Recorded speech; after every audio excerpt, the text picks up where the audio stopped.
அழைத்த கர்த்தர் ஒருபோதும் கைவிடவே மாட்டார். ஆமென், ஆமென். எலியா சூறைச்செடியின் கீழ் படுத்துக் கொண்ட பொழுது என்ன நடக்கிறது தெரியுமா? எலியாவே, இங்கே உனக்கு என்ன வேலை? எழுந்திரு. எலியாவே, எழுந்திரு. சோர்ந்து போன தேவ பிள்ளையே, அன்பு மகனே, மகளே, ஆவியானவர் சொல்லுகிறார்.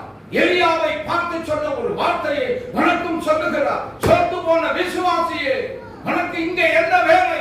நீ எழுந்திரு, நீ எழுந்திரு. அப்பொழுதுதான் சொல்லுகிறார், எல்லாரை பார்க்கிறேன், நான் நல்லவன் அல்ல, என் ஆத்மாவை நீர் எடுத்துக்கொள்.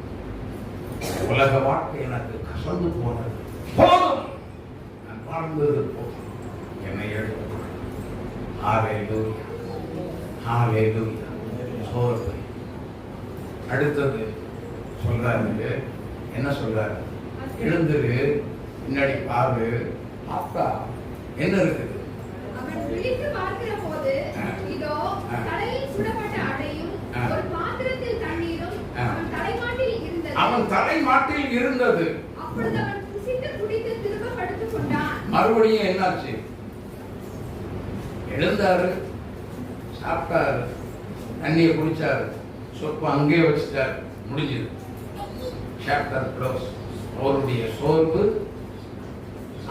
சோர்வு ஒரு பரிசுத்தவானின் சோர்வு, ஒரு தீர்க்கதரிசியின் சோர்வு இன்னும் நீங்கினதே இல்லை, விலகவே இல்லை.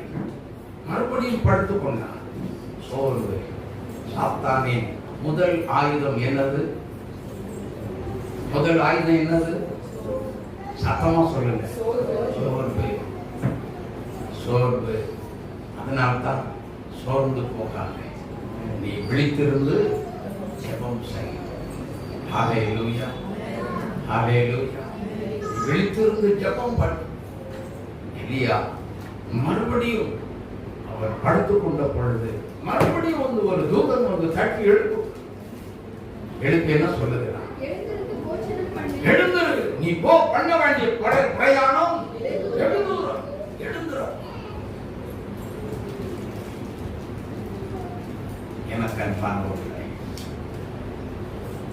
பண்ண வேண்டிய பயணம் வெகு தூரம்.